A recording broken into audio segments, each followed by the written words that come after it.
Hello and welcome to Anderson Community Television. I'm Carol Donahue, your host today of At Your Service. Anderson Township continues its successful relationship with the Hamilton County Sheriff's Department. Through this partnership, we get the best of two worlds. We get the large resources from this huge department, but yet we also have the personal services of the officers because of our two locations here in the township, one being here in the Government Center and the other one on Beachmont Avenue. It's my pleasure today to welcome to our program District 5 Commander Lieutenant Matthew Guy. Welcome to the show. Thank you very much for having me. Yes, now tell me, you're newly appointed to this position, correct? Yes, Fairly I've only been so. assigned to District 5, Anderson Township, since February of this year. And your predecessor was? It was Mike Hartzler, who's a lieutenant with the department that had retired just previous to that. And so tell us a little bit about your background. Where were you stationed before here? Well, I started with the Sheriff's Department in December of 1991, so I'm in my 22nd year of service with the department. After a short stint, year and a half in corrections, I was promoted to patrol officer in 1993, and then spent 3 years on patrol in the western side, Colerain Township, Whitewater Township, townships on the west side. After that, I was assigned to the Regional Narcotics Unit. I went down there in 1996 and remained assigned down there till 2007. Were you undercover? Yes, I worked as an undercover detective for 5 years, and then I was promoted to the rank of sergeant and stayed down there as an undercover sergeant, supervising a squad of 4 or 5 personnel change from time to time. We mainly concentrated on street-level narcotics as well as large-scale traffickers, but we also did other organized crime investigations such as gambling, prostitution, pornography, and things of that nature. Wow, do you work with other agencies? I know the Secret Service has a internet pornography and... That would be more of our computer crimes, our REC department. However, we still... So many of the things down there in the organized crime division are so multifaceted that they work sometimes with DEA, FBI, different agencies. It just depends on where the investigation takes you. Sometimes we'd go as far as Chicago or Texas or Florida. You're just not sure where the connection's going to come from. I see. So you came to Anderson from the Colerain Township area, or from Western Hills? Yes, that's where I reside at right now. I've lived there with my wife and 3 children since 1997. I've got 3 boys. They're 22, 17, and 16. Now, you don't look old enough to have a 22-year-old, He'll be 23 in October. Great. Now, you yourself, you're a West Sider. You graduated from? I graduated from LaSalle High School in 1988. Good. That's great. So what kind of a feel do you have coming here to the township? Are there changes you plan on making? Or? We have made some changes out here, and it's really, I had to kind of sit back and look at how things were running. I didn't have a preconceived opinion of how things were running out here because I'd never been assigned out here permanently. I did some coach training out here, but that was July of 1993, so it was so long ago that things were different. After leaving narcotics in 2007, I was a patrol supervisor both on the east and the west, and most recently, prior to being assigned out here, I was the countywide supervisor on night shifts. So I would have occasion to come out here for certain things. So I was in Anderson from time to time, but it wasn't my sole responsibility. And now that it is my sole responsibility, we've just really kind of enjoyed the working relationship we've had with the township and the township administration. Us as an agency, we're going through a major change. We got our first new sheriff since 1987. Right. So the communication has been really nice.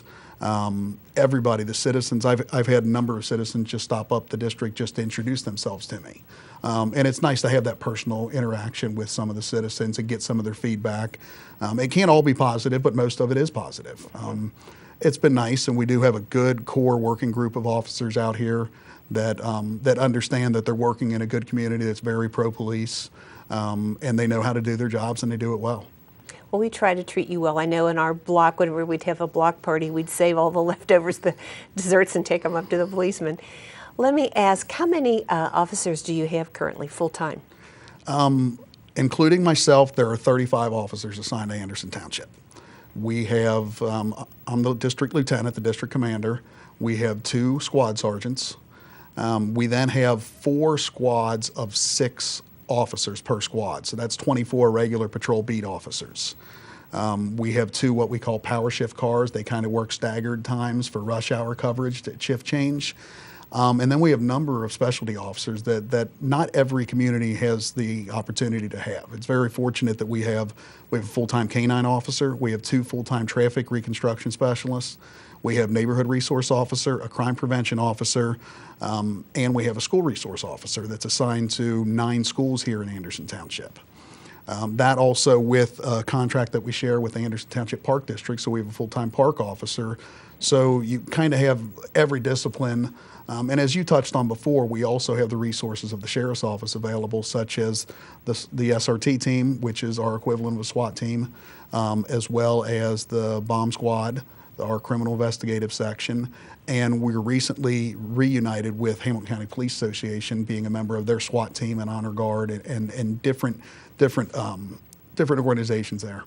Well, we've been fortunate enough to have Officer Getke, and we had the, now he does the schools, correct? Yes, Bob Getke does the schools. And I think that's so important to start little on for respect for policemen. And we've had the Neighborhood Community Watch, Corporal Dave Boyman. And he does just a fantastic job also. Yeah, there are a number, there are I think 85 neighborhood watch programs in Anderson Township and 9 business watch, and that's far and beyond any representation in any of the other townships that we patrol. So Dave does a great job.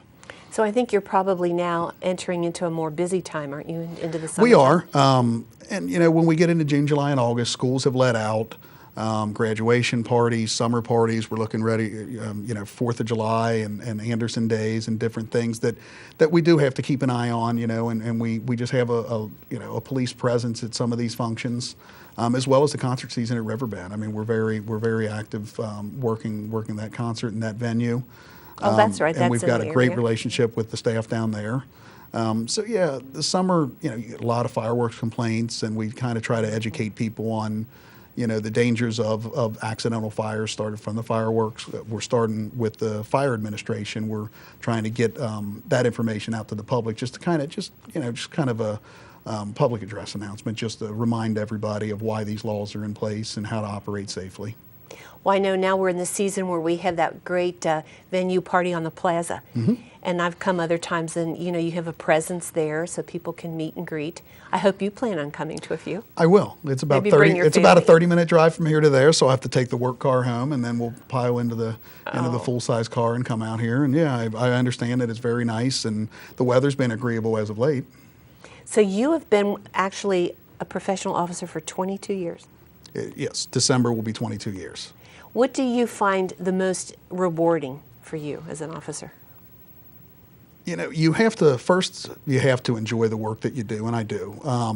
The camaraderie you feel with the other officers and the sense of accomplishment when you work hard, and you're able to solve cases and retrieve property, or even see a case through and get justice for a victim of an assault. There are so many different areas where you can feel that you kind of have a sense of accomplishment in this job, and that's kind of what drives you. You never know what each day is going to bring. I mean, it's unpredictable.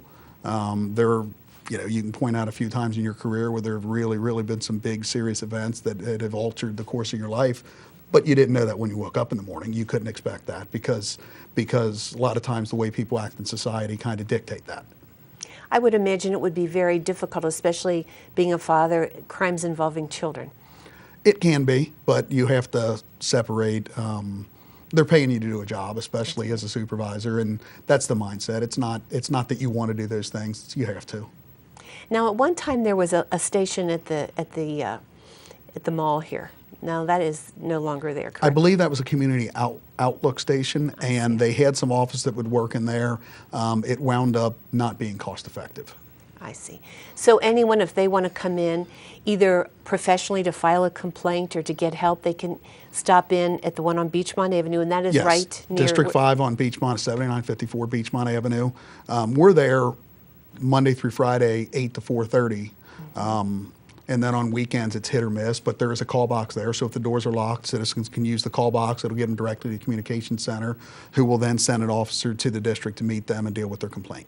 And then the office is here in the government center? Yes, we do have a number of offices here. I actually have an office in this building, and I also have an office back at District 5. I kind of share time because I do kind of share duties. I have administrative duties, but then I also work with these other officers every day, and I want to kind of be close to them. That level of communication, just there's no replacing that.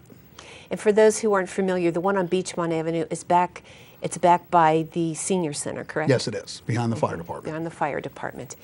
So you're also going to have a presence, I think, at the 4th of July? Yes, I know the 4th of July parade starts this year at 10 a.m. as opposed to 11 a.m.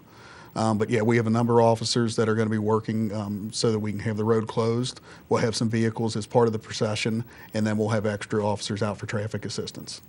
Now, back a few years ago when we were really in a serious, I think, recession, were you in a position that there were officers who were let go, terminated?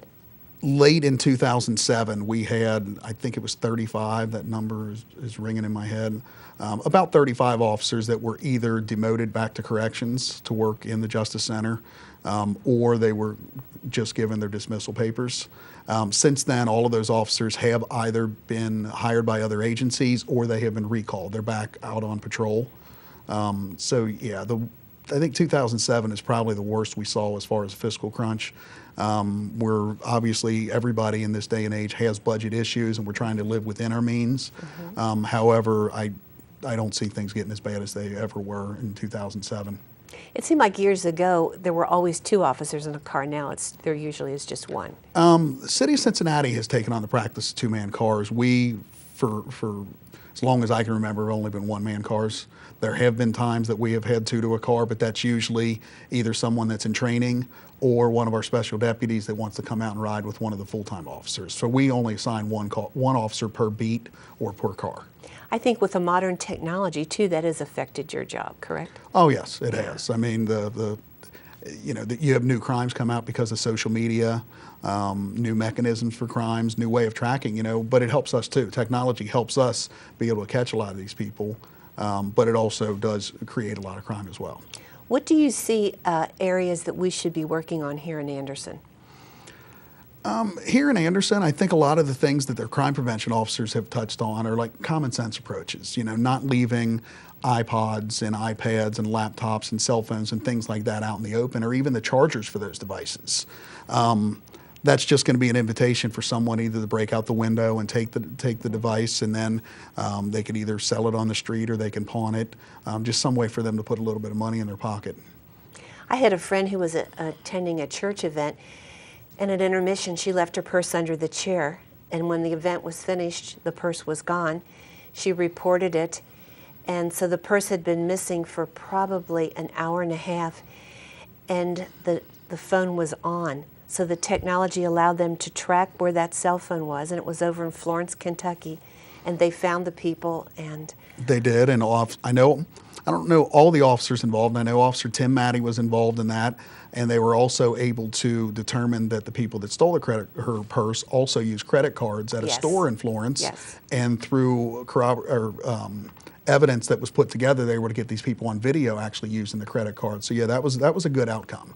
It was nice that we were able to close that up so quickly. Now that happened at another church.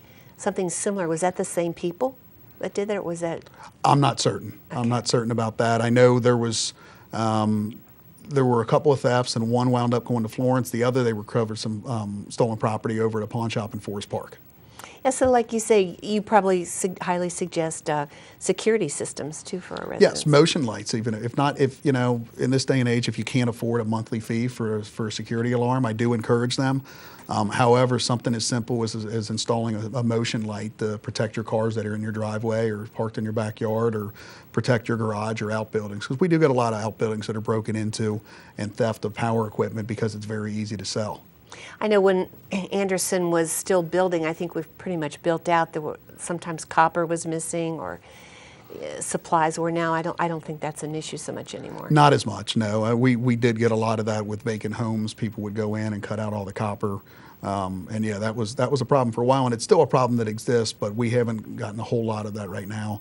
We do get people stealing some of the copper out of industrial air conditioners.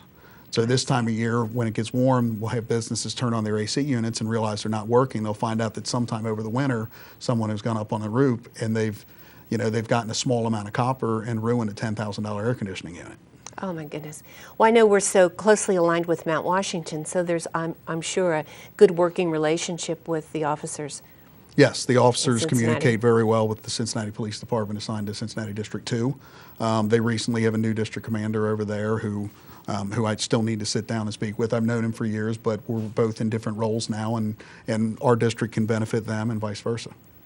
And I think it's just so great to have that intercommunication between different departments and different. You have to. Yeah. It's work. necessary and it's beneficial. And again, like I said, the camaraderie, not just with the officers that wear the same uniform as you, but the other officers that are out there doing the same thing as you. Okay, so we want to keep you happy. So we want to lock our doors, look and see what's around us, report anything that's suspicious, correct? Yeah, I'm a big proponent of a common sense approach. I mean, a lot of these things, if you just apply a little bit of common sense to it, they kind of take care of themselves. And if you have any questions, don't hesitate to call us. Don't hesitate to stop up. The officers are available to the citizens of Anderson Township to answer any questions and solve any problems to the best of their ability. And there's so many things that happen in other communities and that we just don't hear that here, and I think we're so blessed. And we have you and your department to thank for that, keeping us all safe. Are there some parting words that you would like to leave for our viewers today? Just that I do appreciate my assignment out here. This is my first chance to run a district. We have 4 districts in Hamilton County. So given the opportunity to be one of the lieutenants to run one of the districts is an honor. It's a challenge, and I do appreciate the opportunity, and I'm very thankful of how kind all the citizens of Hamilton County, of Anderson Township, have been in welcoming me. Every interaction I've had has been positive so far, and again, common sense and open lines of communication, those are 2 things that I try to keep up on and try to preach all the time. Well, thank you so much, and thank you for coming today. We Thank really you. appreciate it. I appreciate you having me. And we wish you so much success in your new position. Thank you. And thank all of you for watching Anderson Community Television. And like he said, keep safe, lock your doors, and keep alert. Thank you.